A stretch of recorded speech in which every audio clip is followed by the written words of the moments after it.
Halo semuanya, perkenalkan, nama saya Muhammad Imron Setiawan dengan nomor NIM 11 12 12 19 4 dengan mata pelajaran Pengantar Ekonomi Makro dengan dosen Bapak Laode Muhammad Nikmat, Program Studi Manajemen Fakultas Ekonomi. Baik, kali ini saya akan menjelaskan perekonomian tertutup. Perekonomian tertutup adalah sistem yang menutup semua akses kegiatan ekonomi suatu negara dengan negara lain. Kelebihan dan kekurangan. Kelebihan. Perekonomian negara tidak terpengaruh oleh kondisi ekonomi global. 2. Tahan terhadap krisis moneter karena tidak tergantung pada sistem pasar bebas. 3. Menjadi negara dengan sistem perekonomian yang mandiri. Kekurangan. Sistem ekonomi tertutup membuatnya sulit mengikuti perkembangan. 2. Mudah adanya kelangkaan barang atau jasa. 3. Sering terjadi monopoli yang merugikan masyarakat. 4. Masyarakat tidak memiliki kebebasan dalam memilih sumber daya. 5. Tidak adanya kegiatan ekspor dan impor atau perdagangan internasional. Perekonomian tertutup ada dua sektor. Yang pertama, rumah tangga keuangan konsumen atau RTK.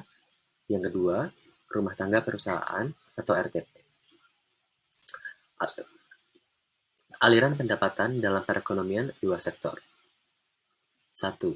Sektor perusahaan menggunakan faktor-faktor produksi yang dimiliki rumah tangga. 2. Sebagian besar pendapatan yang diterima oleh rumah tangga akan digunakan untuk konsumsi, yaitu membeli barang dan jasa yang dihasilkan oleh sektor perusahaan. 3. Pendapatan rumah tangga yang tidak digunakan untuk konsumsi akan ditabung dalam institusi keuangan. 4. Pengusaha yang ingin melakukan investasi akan meminjam tabungan rumah tangga yang dikumpulkan oleh institusi keuangan. Dari interaksi kedua pelaku perekonomian tersebut, muncul variabel yang disebut saving atau tabungan. Karena hanya ada dua pelaku, maka saving diasumsikan sama dengan rumah tangga industri. Hal ini didasarkan pada konsep bahwa tabungan rumah tangga konsumen diasumsikan akan digunakan oleh rumah tangga, perusahaan, atau industri. Fungsi konsumsi. Fungsi konsumsi, hubungan antara konsumsi atau C dan pendapatan Y. Fungsi konsumsi didasarkan pada asumsi pertama, tetap ada konsumsi walaupun income 0. 2. Bila pendapatan naik, konsumsi juga naik, walaupun kenaikan konsumsi lebih kecil dari kenaikan pendapatan. Secara matematis, hubungan tersebut ditulis sebagai berikut. C sama dengan A plus BY, C sama dengan konsumsi. Marginal Property to Consume atau MPC. MPC atau kecenderungan mengkonsumsi marginal adalah perbandingan pertambahan konsumsi atau AC yang digunakan dengan pertambahan pendapatan disposable atau AY. MPC menunjukkan gambaran tentang berapa konsumsi akan ditambah jika pendapatan disposable bertambah 1. Secara sistematis dapat ditulis dengan sebagai berikut. Fungsi tabungan. Fungsi tabungan pertama, semakin besar pendapatan rumah tangga, semakin besar jumlah tabungan yang akan dilakukan oleh perekonomian. Secara matematis, hubungan tersebut ditulis sebagai berikut.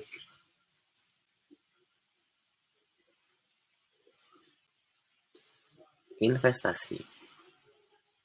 Teori ekonomi mendefinisikan investasi sebagai pengeluaran pemerintah untuk membeli barang-barang modal dan peralatan-peralatan produksi dengan tujuan untuk mengganti dan terutama menambah barang-barang modal yang akan digunakan untuk memproduksi barang dan jasa di masa yang akan datang. Penanaman modal dalam negeri. Penanaman modal dalam negeri adalah kegiatan menanam modal untuk melakukan usaha di wilayah negara Republik Indonesia yang dilakukan oleh penanaman modal dalam negeri dengan menggunakan modal dalam negeri. Syarat-syarat PMDN sebagai berikut. Penanaman modal asing (PMA) adalah kegiatan menanam modal atau melakukan usaha di wilayah Republik Indonesia yang digunakan oleh penanaman modal asing, baik menggunakan modal asing sepenuhnya maupun yang berpatungan dengan penanaman modal dalam negeri. Fungsinya sebagai berikut. Pengaruh investasi terhadap pertumbuhan ekonomi. Dalam ekonomi makro, investasi merupakan salah satu komponen dari pendapatan nasional produk domestik. Bruto, gross domestic product, sehingga pengaruh investasi suatu negara dapat ditinjau dari pendapatan nasional negara tersebut. Penentuan tingkat kegiatan ekonomi, jumlah barang, modal yang tersedia dan digunakan dalam perekonomian. 2. Jumlah dan kualitas tenaga kerja yang tersedia dalam perekonomian. 3. Jumlah dan jenis kekayaan alam yang akan digunakan.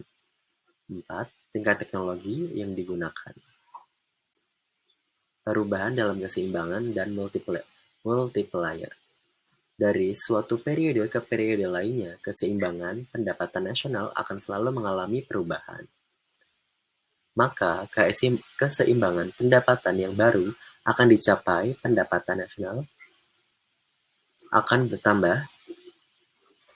Analisis mengenai multiplier bertujuan untuk menerangkan pengaruh dari kenaikan atau kemerosotan dalam pengeluaran agregat atas tingkat keseimbangan dan terutama ke atas tingkat pendapatan nasional.